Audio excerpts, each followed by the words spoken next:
Hello friends, today is second day of 8 a.m. 18 days Bhagavad Gita reading spree.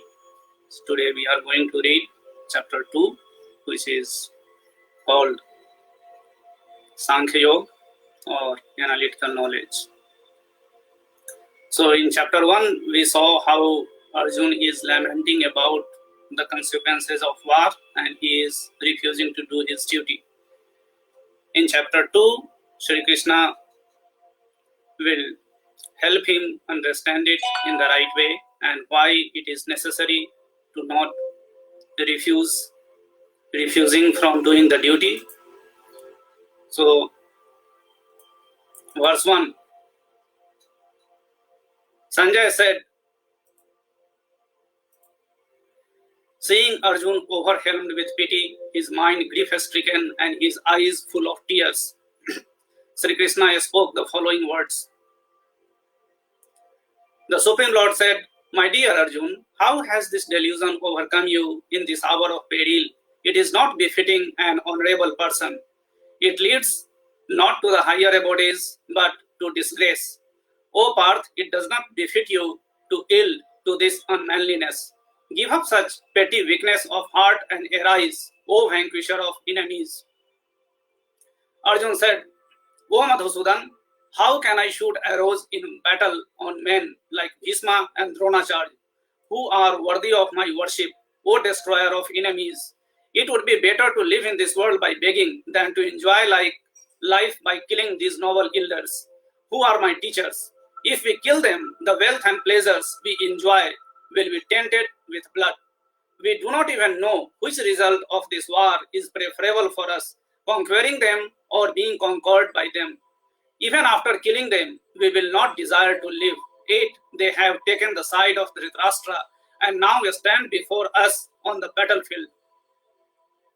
I am confused about my duty and am besieged with anxiety and faint-heartedness.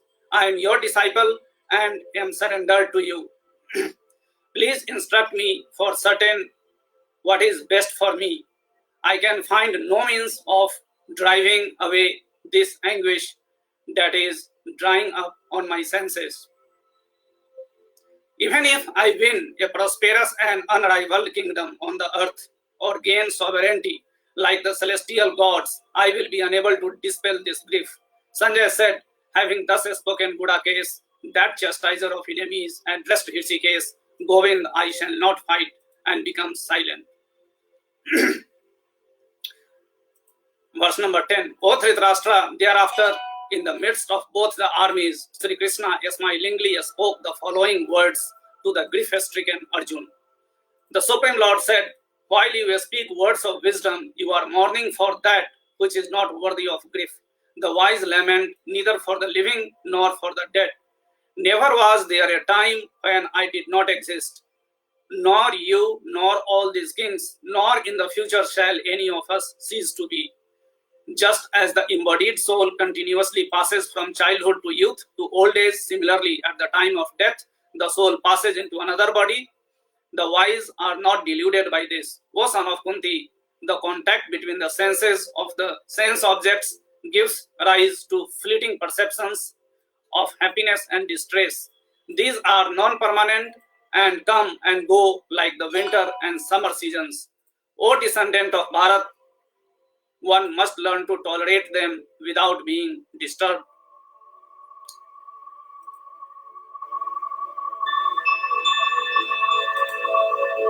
O Arjun, noble amongst men, what happens? That person who is not affected by happiness and distress and remains steady in both becomes eligible for liberation. Of the transient, there is no endurance, and of the eternal, there is no cessation. This has verily been observed by the seers of the truth after studying the nature of both. That which pervades the entire body, know it to be indestructible. No one can cause the destruction of the imperishable soul. Only the material body is imperishable. The embodied soul within it is indestructible, immeasurable, and eternal. Therefore, fight, O descendant of Bharat. Neither of them is in knowledge, the one who thinks the soul can slay and the one who thinks the soul can be slain. For truly the soul neither kills nor can it be killed. The soul is neither born nor does it ever die, nor having one existed does it ever cease to be. The soul is without birth, eternal, immortal, and ageless. It is not destroyed when the body is destroyed. O Parth, how can one who knows the soul to be imperishable, eternal, unborn, and immutable kill anyone or cause anyone to kill? As person sheds worn out garments and wears new ones, likewise at the time of death, the soul casts off its worn out body and enters a new one. Weapons cannot shed the soul, nor can fire burn it, water cannot wet it, nor can the wind dry it. The soul is unbreakable and incombustible. It can neither be dampened nor dried. It is everlasting, in all places, unalterable, immutable, and primordial. The soul is spoken of an invisible, inconceivable, and unchangeable. Knowing this, you should not grieve for the body. If, however, you think that the self is subject to constant birth and death, O mighty armed Arjun, even then you should not grieve like this. Death is certain for one who has been born, and rebirth is inevitable for one who has died.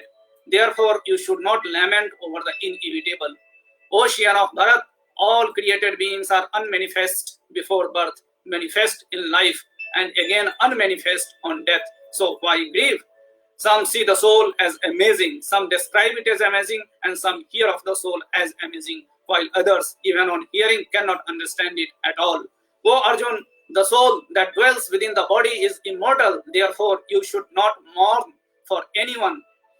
Besides, considering your duty as warrior, you should not waver. Indeed, for a warrior, there is no better engagement than fighting for upholding the righteousness. O Parth, happy are the warriors to whom such opportunities to defend righteousness come unsought, opening for them the stairway to the celestial abodes. If, however, you refuse to fight this righteous war, abandoning your social duty and reputation, you will certainly incur sin. People will speak of you as a coward and a deserter. For a respectable person, infamy is worse than death. The great generals who hold you in high esteem will think that you fled from the battlefield out of fear and thus will lose their respect for you. Our enemies will defame and humiliate you with unkind words, disparaging your might. Alas, that could be more painful than that. If you fight, you will either be slain or the battlefield and go to the celestial abodes, or you will gain victory and enjoy the kingdom on earth. Therefore, arise with determination, O son of Kunti, and be prepared to fight. Fight for the sake of duty, treating alike happiness and distress, loss and gain, victory and defeat. Fulfilling your responsibilities in this way, you will never incur sin. Hidato, I have explained to you Sankhya, or the analytical knowledge regarding the nature of the soul. Now listen, O Parth, as I reveal Buddhi Yoga, or the yoga of intellect. When you work with such understanding, you will be free from the bondage of karma. Working in this state of consciousness, there is no loss or adverse result, and even a little effort saves one from great danger. O descendant of the Kurus, the intellect of those who are on this path is resolute, and their aim is one-pointed, but the intellect of those who are irresolute is many-branched. Those with limited understanding get attracted to the flowery words of the Vedas, which advocate ostentatious rituals for elevation to the celestial abodes and presume no higher principles is described in them.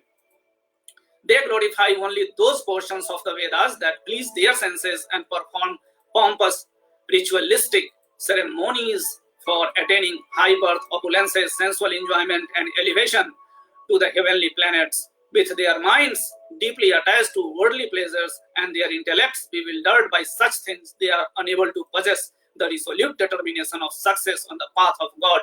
The Vedas deal with the three modes of material nature. O Arjun, rise above the three modes to a state of pure spiritual consciousness, freeing yourself from dualities, eternally fixed in truth, and without concern for material gain and safety, be situated in the self.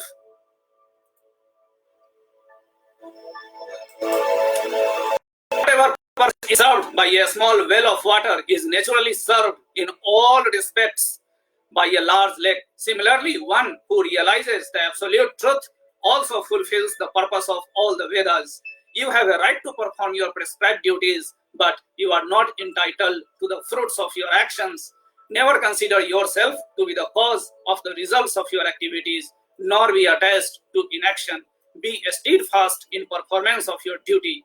O Arjun, abandoning attachment to success and failure, such equanimity is called yoga.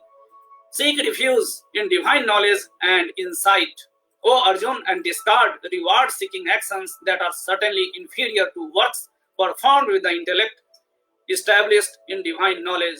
Misery are those who seek to enjoy the fruits of their works. One who prudently practices the science of work without attachment can get rid of both good and bad reactions in this life itself. Therefore, strive for yoga, which is the art of working skillfully in proper consciousness. The wise, endowed with equanimity of intellect, abandon attachment to the fruits of action, which bind one to the cycle of life and death. By working in such consciousness, they attain their state beyond all suffering. When your intellect crosses the quagmire of delusion, you will then acquire indifference to what has been heard and what is yet to be heard about enjoyments in this world and the next. When your intellect ceases to be allured by the fruitive sections of the Vedas and remain steadfast in divine consciousness, you will then attain the state of perfect yoga. Arjun said, O Keshav, what is the disposition of one who is situated in divine consciousness? How does an enlightened person talk? How does he sit? How does he walk? The Supreme Lord said, O Parth, when one discards all selfish desires and cravings of the sense that torment the mind and becomes satisfied in the realization of the self, such a person is said to be transcendentally situated. One whose mind remains undisturbed amidst misery, who does not crave for pleasure and who is free from attachment, fear, and anger is called a sage of steady wisdom. One who remains unattached under all conditions and is neither delighted by good fortune nor dejected by tribulation, he is a sage with perfect knowledge.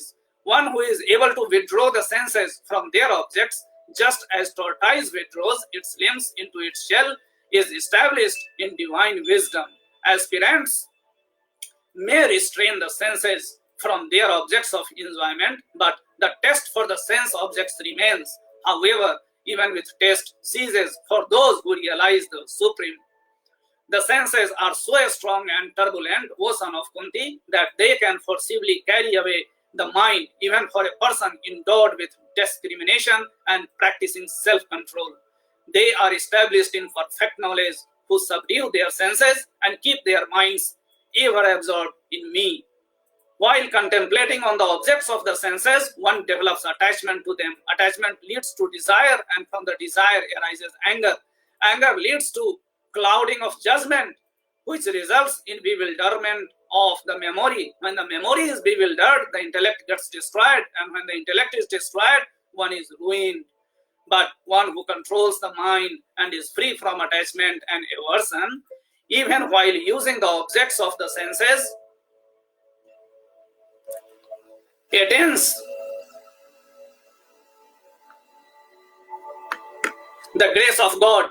By divine grace comes the peace in which all sorrows end, and the intellect of such a person of tranquil mind soon becomes firmly established in God. But an undisciplined person who has not controlled the mind and senses can neither have a resolute intellect nor a steady contemplation on the God. For one who never unites the mind with God, there is no peace. And how can one who lacks peace be happy? Just as a strong wind sweeps a boat off its chartered course on the water, even one of the senses on which the mind focuses can lead the intellect astray. Therefore, one who has restrained the senses from their objects, O mighty armed Arjun, is firmly established in transcendental knowledge. What all beings consider as day is the night for ignorance for the wise, and what all creatures see as night is the day for the introspective sage.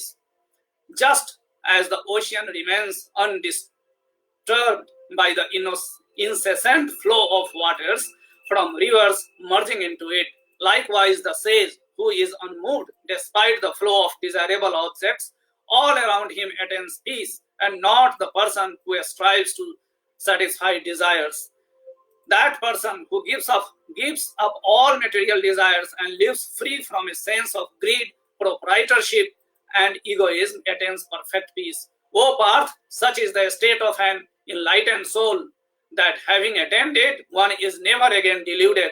Being established in this consciousness, even at the hour of death, one is liberated from the cycle of life and death and reaches the supreme abode of God.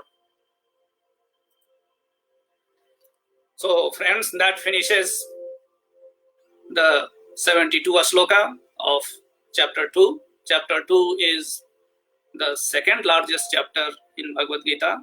There is only one chapter, which is chapter 18, which is larger than this, containing 78 slokas.